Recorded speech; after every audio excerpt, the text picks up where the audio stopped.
And we are recording. Welcome, everyone. This is your host, Abraham El Jaguar, a professional game master. First of all, this channel is proudly sponsored by the Red Room Publishing. Please check out their store for exclusive tabletop RPG products.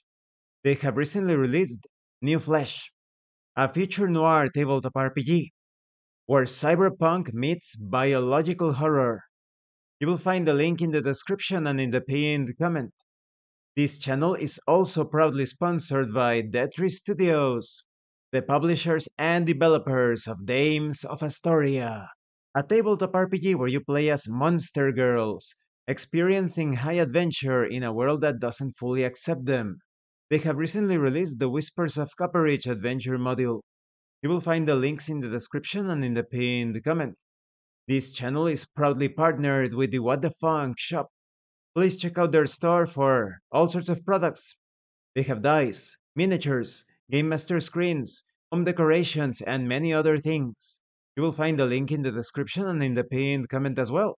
And make sure that you use my code for a special discount. Today, tonight, I am presenting to you my tutorial solo actual play of Dragonbane.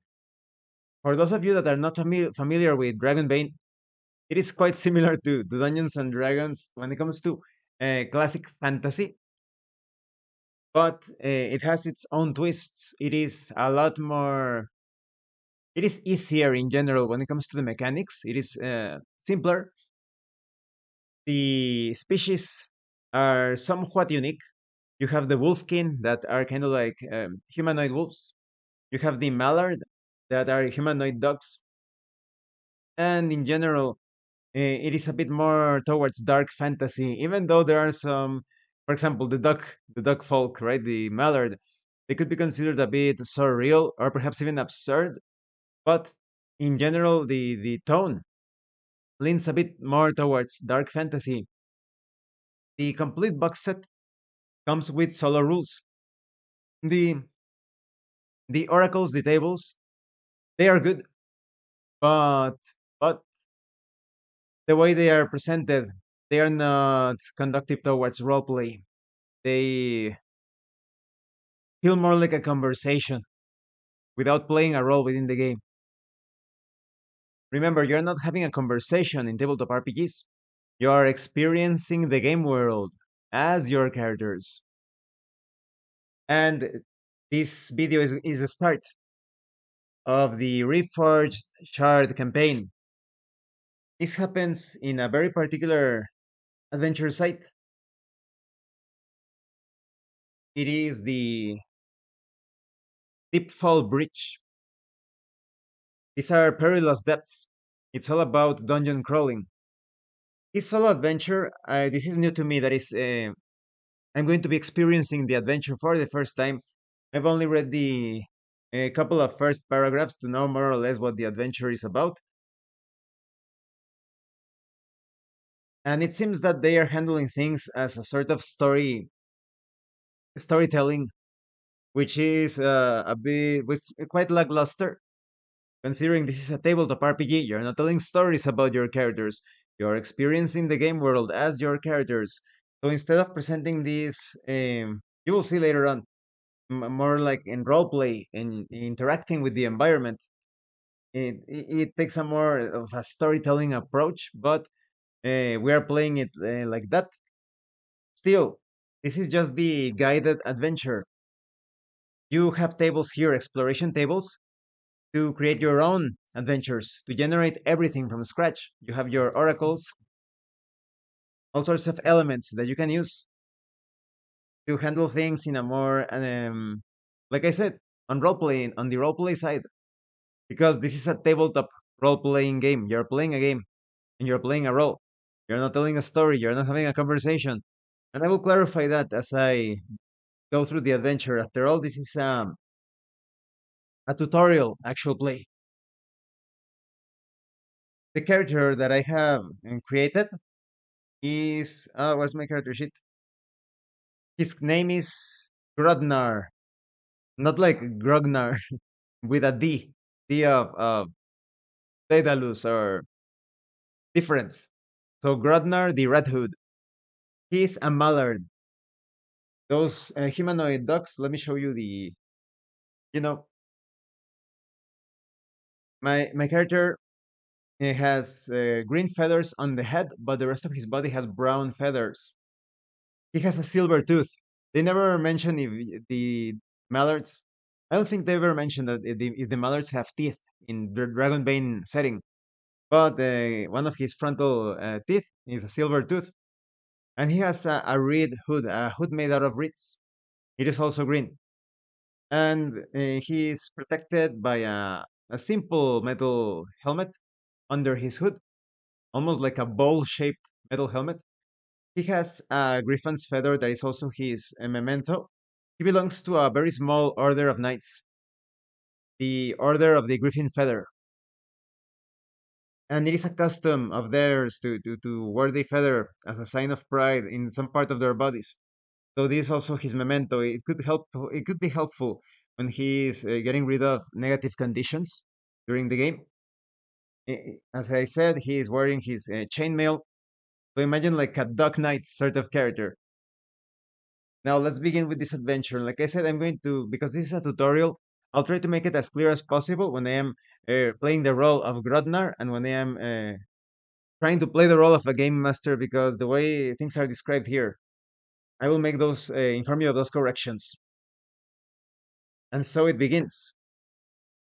The chapel and the wolf. The nameless chapel stands at the edge of Deepfall Bridge. The mortared stones of the structure have stood fast against time, wind, and calamity, but its stained glass windows lie scattered in shards, and the heavy oaken doors hang loose and creaking on ancient hinges. You are caught amid a torrential rain, so you slip inside, eager to escape both the downpour and the baleful red glow emanating from the depths of the breach. Here, I would start giving the character options from the very start if he wishes to enter the building, if he wishes to explore the surrounding area. Like I said, a bit of a railroad here. Not so much, just a little bit, a little bit. As Grodnar, I dismount my combat-trained horse, tie him near a post just under one of the roofs, giving the horse enough cover from the rain. I look at the entrance, and the doors are open. With minimal effort, I swing one of the doors and step inside. Inside, the chapel casts a shadow of itself, rotting pews, piles of refuse, tattered tapestries depicting battles long forgotten. Candles lend their meager glow in flickering clusters, while fragrant smoke curls from incense burners. Maze like etchings litter a large desk occupying the far wall. Madani, aren't they? The gruff, weathered voice precedes a hunched form dislodging itself from the shadows. Silver streaks the coal black fur of a wolfkin draped in ratty robes. Remember that the wolfkin is a humanoid wolf of sorts, almost like a werewolf in appearance. He leans on a wicked looking two handed mace topped with a clenched steel fist. Numerous scars mark the wolfkin's lupine visage, with a stone sphere replacing his left eye. The breach, he continues, nodding toward the desk, littered with labyrinthine maps. Impossible to map with any accuracy. Here I would start, if I were to write this section, I would make it so that the player can interact with the Wolfkin. As Grodnar, I speak. Wah! Get to the point. I'm here for gold and glory. He introduces himself as Stonegaze, though he also supplies his true name, Ingolfer. Quack, quack. Nice to meet you. I am Grotnar, of the Order of the Griffin Feather.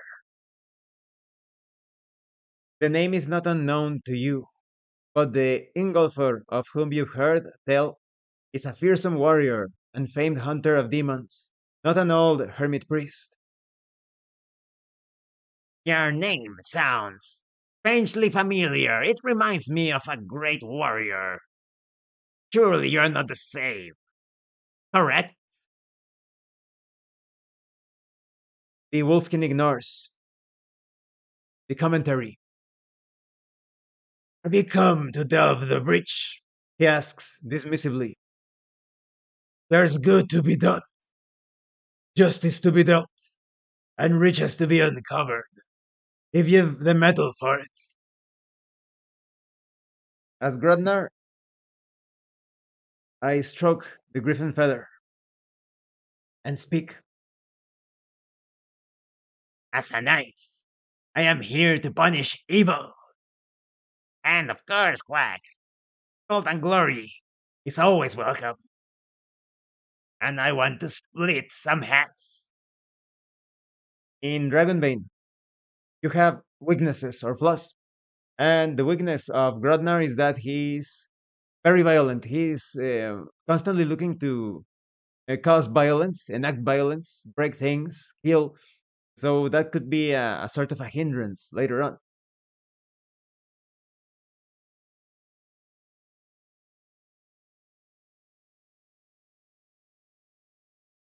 And here is what I do not like of this: the way that the adventure is handled. Again, it's handled as if you are being told, as if you were told by the Wolfkin, your mission.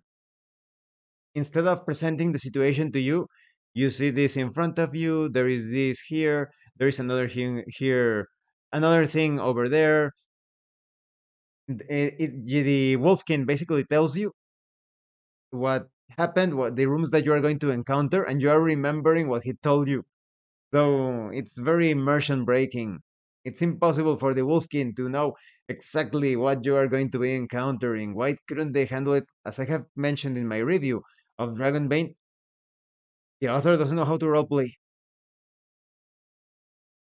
You're not telling a story. You're not. You're just presenting the situation to the characters, describing the environment, the characters, the anything that they encounter to the player characters, and then they interact with it. As simple as that.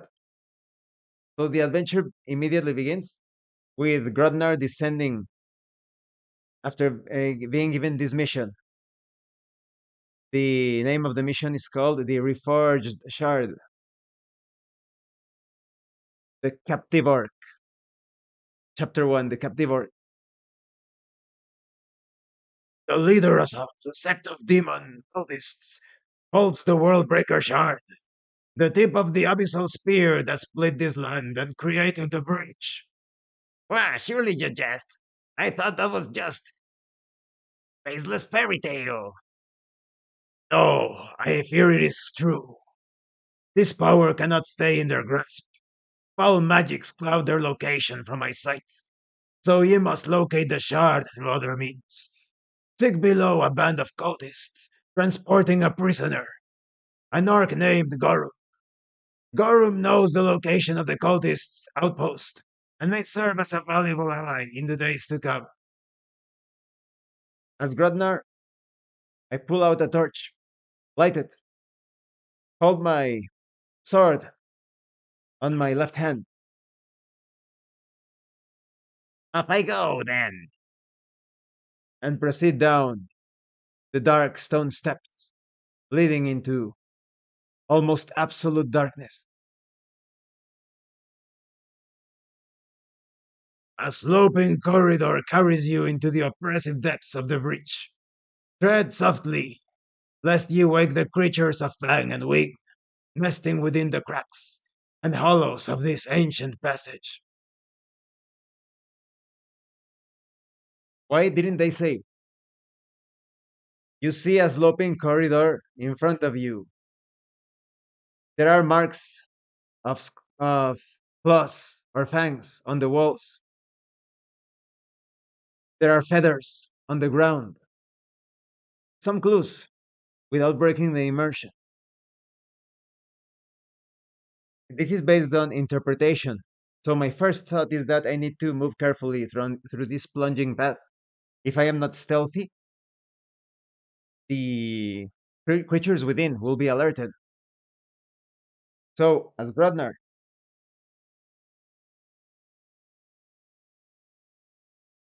I proceed as silently as possible, carefully balancing my weight with each step that I take. I am now making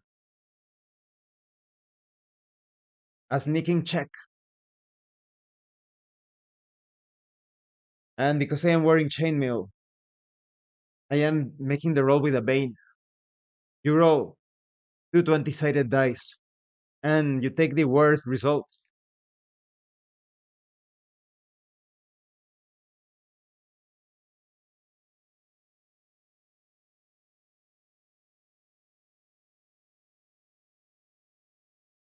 Grodnar steps on soft footing. The pebbles under his right foot crumble, and he loses his balance, begins falling to the right. As Grodnar, I push my effort, waving my hands wildly, attempting to find some formation, some surface on the wall, any stalactite that can serve to regain my balance. I am pushing my roll, but I obtain the dazed condition. You can push your roll, but now this condition is going to affect my other rolls. This allows me to re-roll.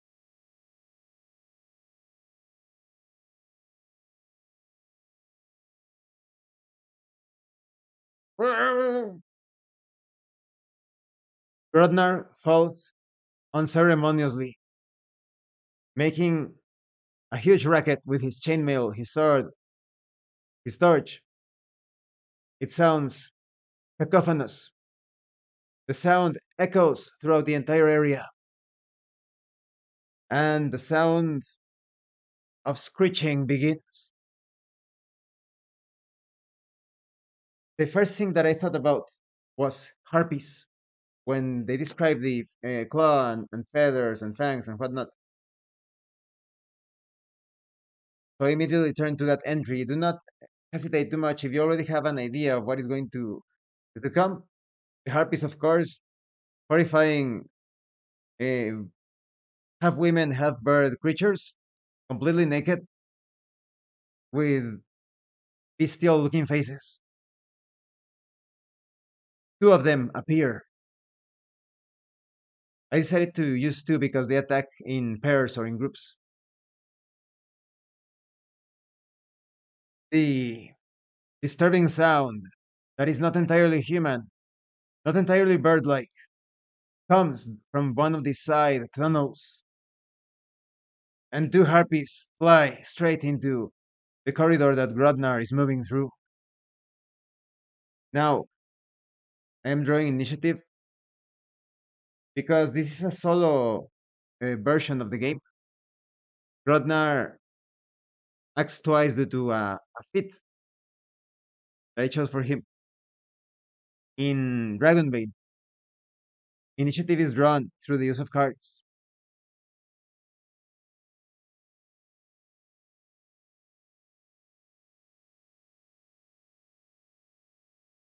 The two cards, one and two, are for Grodnar, and the enemies act after him. They have the swarm and ferocity of one per harpy. They attack twice each time. As Grodnar, I run and jump at the nearest harpy.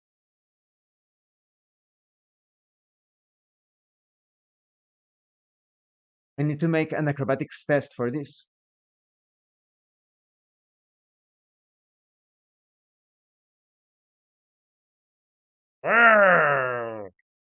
Rodnar is enraged because of the ill-tempered ability.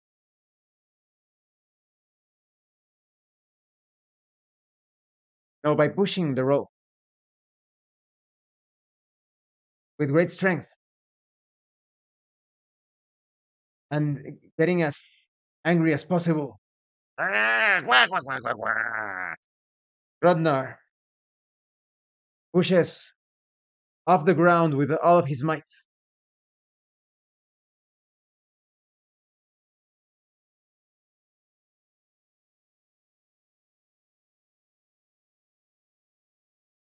and fails completely.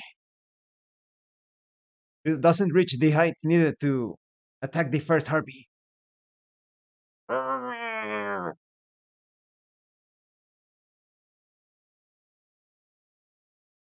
Rodnar looks for the closest side tunnel available.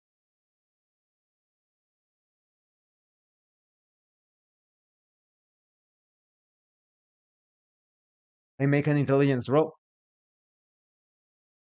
and spots one immediately on the side and runs through it as fast as possible. Rodnar has escaped the zone.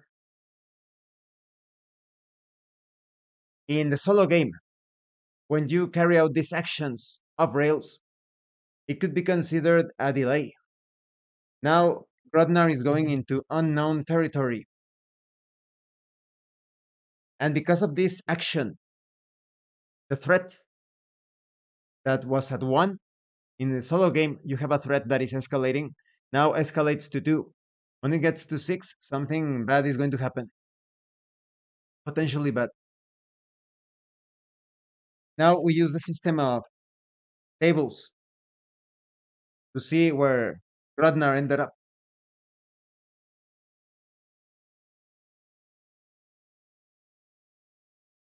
We obtained the result of inhabited outposts.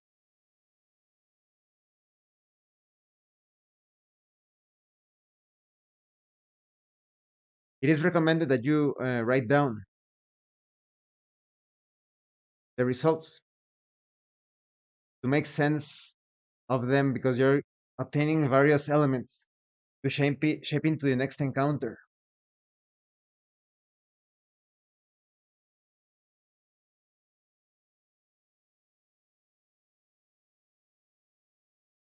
There is a single detail in this zone.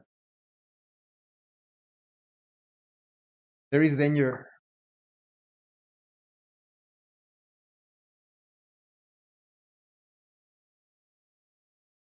Ominous wardrobe.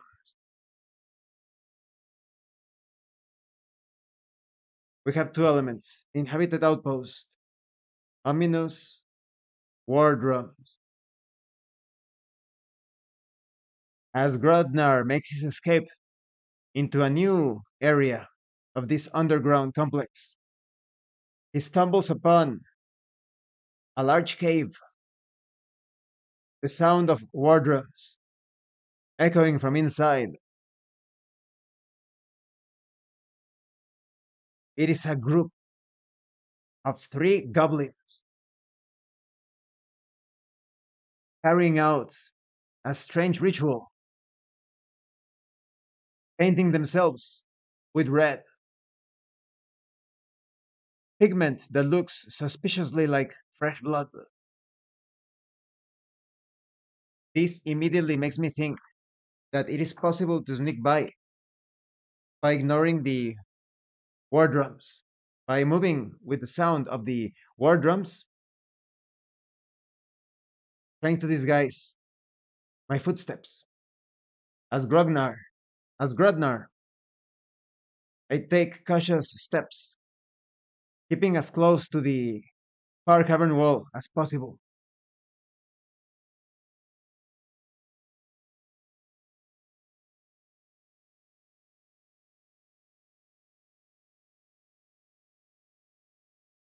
I have obtained a demon. Demon is the worst result that you can obtain in a roll. As Grodnar moves, the torches on the walls of the cavern close to the goblins reflect from his armor, providing a clear sign that he is there. The goblins look in his direction. You can't win. I use the tables here. See the demon effect because of the failure.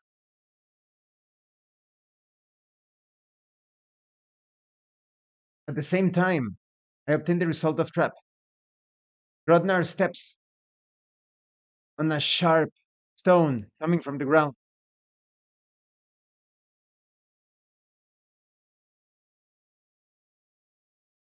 suffering 6 points of damage. Well,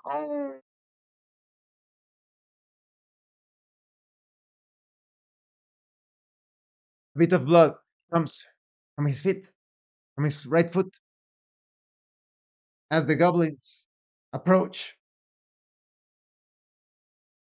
Three of them in total. Now I draw initiative once more.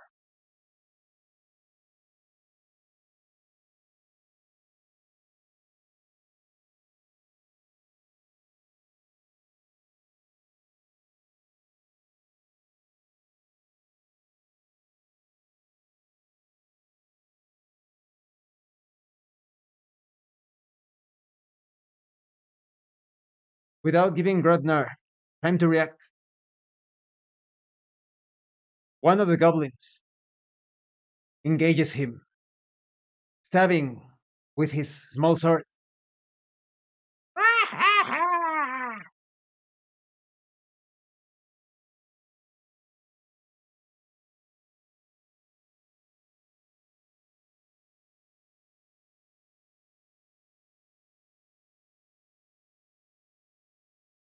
The small sword connects with Grodnar's armor.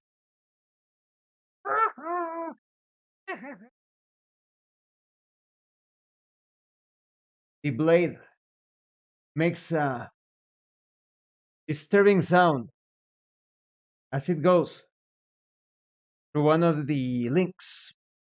The tip digs deep,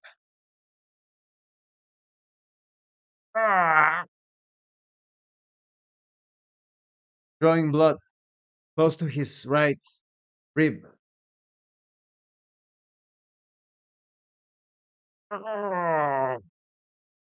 The other two goblins are now within distance, but not close enough to strike Grodnar. As Grodnar, I immediately become enraged, Where were you? Looking for this. Ah, swinging my sword as I drop my torch. ah, Impacting the goblin across the neck. ah.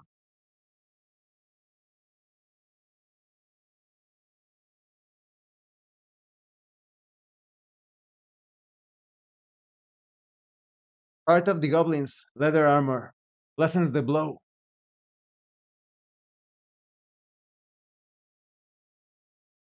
and Grodnar follows up with a cross swing of his blade. Ah.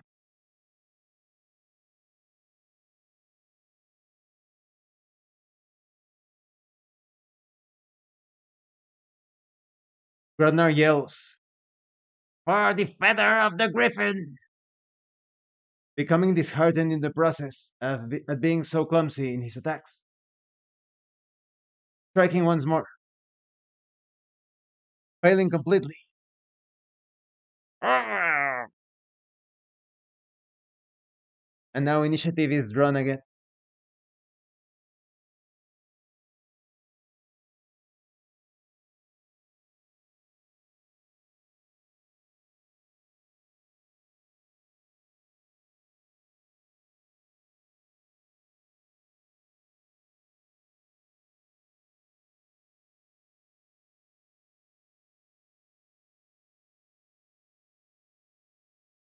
taking advantage of momentum at the goblins and the goblins' surprise at his ferocity. Grodnar strikes once more with great rage,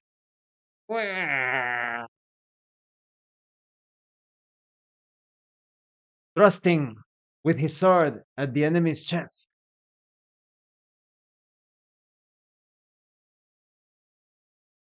His sword dives deep, killing the goblin.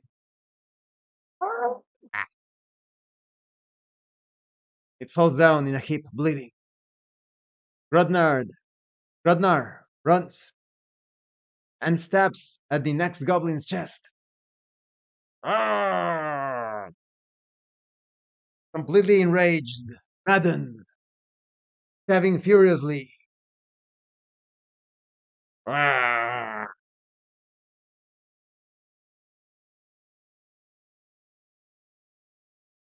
It is a dragon. Whenever you roll a dragon, you mark the skill that you are using for an opportunity to raise that skill at the end of the session. And you obtain in one of three results. In this case, I decide double damage. For the griffin's feather.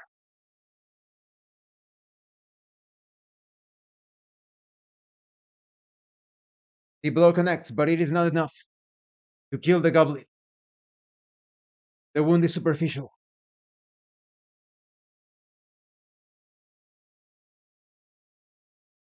The goblin hesitates for a moment. I now make a roll to see if the goblin stays.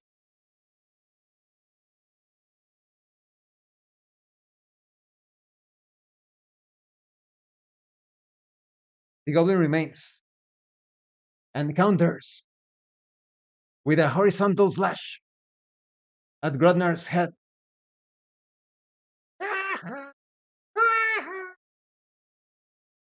It connects,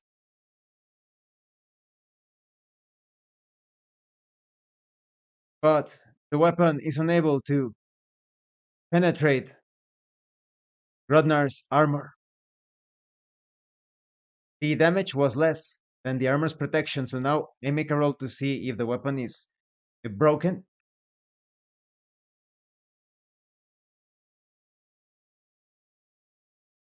No, comparing the damage that the weapon inflicted to the weapon itself.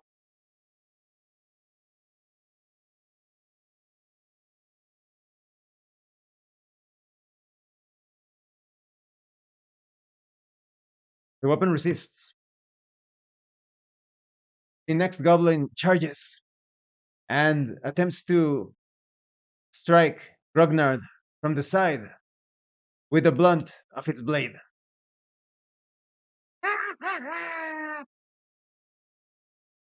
It scores.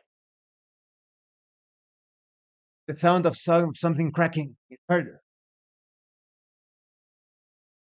but it was the impact of the weapon against Gradnar's chainmail.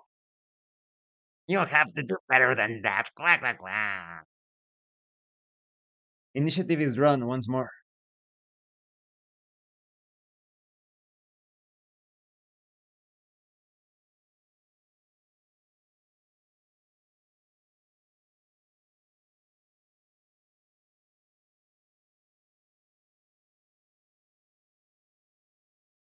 The goblins retaliate immediately. The one on Grodnar's left attempts to chop off his arm.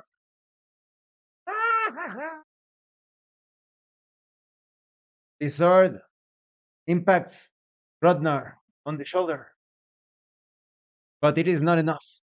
The chains on the chainmail deflect the blow. The next goblin strikes from the side with a stab, impacting Grodnar, drawing blood from his forearm. Oh, you pay for that.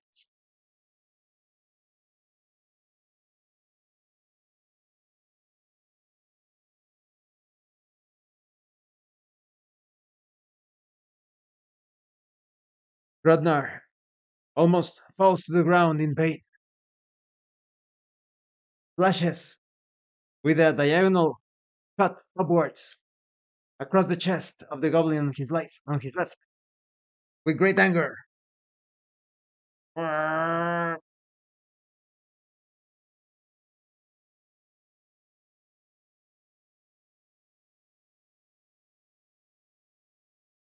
It is a demon.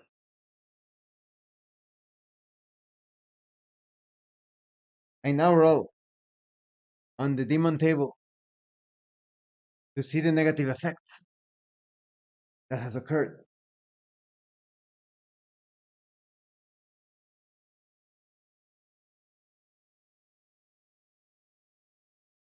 The weapon cuts so deep into an object that it gets stuck.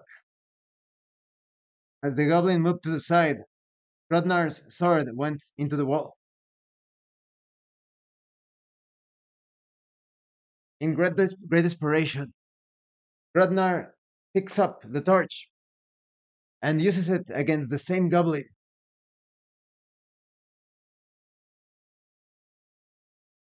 Once more, possessed by unimaginable rage. Ah, you will die, you goblin. Die, goblin.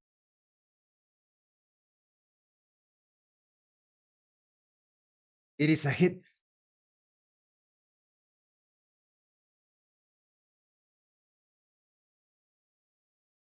The torch goes deep into the goblin's neck.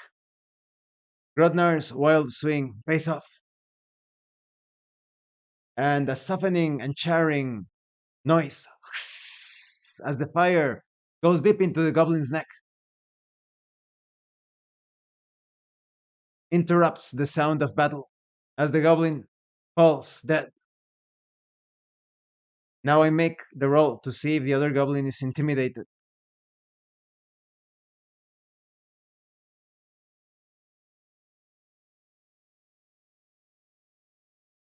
The goblin runs in the opposite direction, intimidated by Grodnar's fury, and disappears from sight.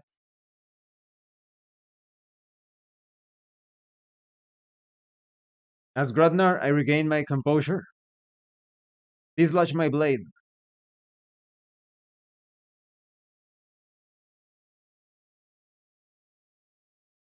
and head back into the tunnel between the goblin cave and the area where the harpies attacked. Ah, oh, this hurts so much. I take a complete rest. To accomplish this, I must make a bushcraft roll with a bane because I don't have a bedroll.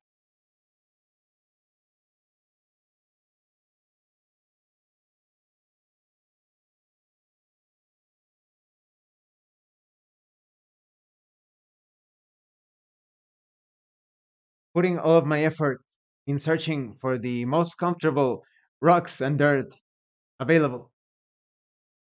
I attempt to build the most comfortable dirt and rock bed possible. Now he's sickly because I pushed the roll for the reroll.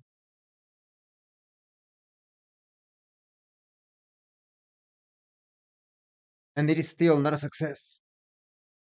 Grodnar consumes a ration, resting within that place, and heals nothing.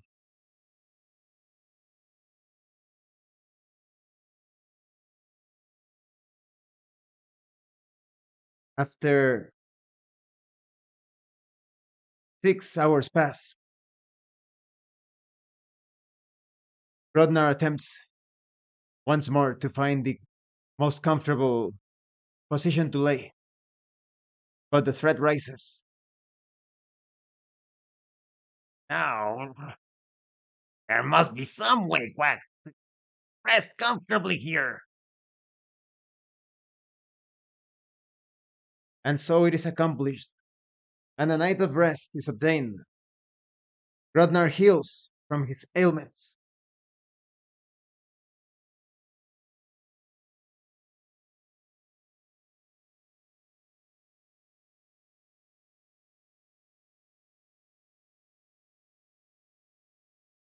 and this concludes this session, this tutorial actual play session. It was a pretty risky start, and I've wasted so much in terms of resources. The torch is also gone.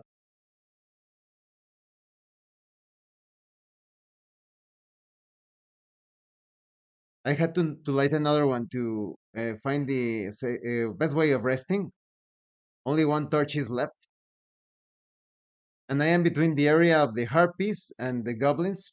I know that there are torches on the goblin camp, so it might be a good idea to return there. Hopefully, there aren't any goblins around, but we shall see. We shall determine that with the oracle tables. I hope this video was entertaining and informative. Remember to always go with the flow.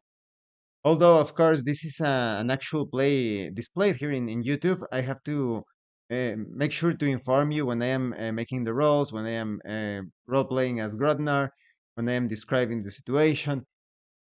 But when you solo role play, do it at your own pace. Immerse yourself, find yourself within those places.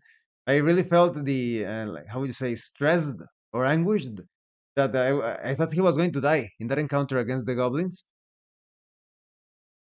So uh, progress in the solo adventure, none, because I haven't gotten past that encounter. I'll try to come up with the next episode somewhat soon, perhaps on Wednesday, Wednesday, around that Wednesday, Tuesday. Let's see. And I hope I'll fare better because these encounters were pretty disastrous, very disastrous. And I've used my rations. I still have 5 of them, but well, thank you for watching this video. This has been your host, Abraham L. Jaguar. If you have any questions, comments, anything, let me know. And thank you so much to those of you that are going the extra mile to support the channel. If anyone else wishes to further support the channel, consider joining as a member using the super thanks button, like, subscribe, take a look at the information in the description, the pinned comment, and definitely consider subscribing, like the video if you liked it. And remember, it is better to roleplay and fail in character than not to roleplay and fail as a player. Once again, thank you and see you later.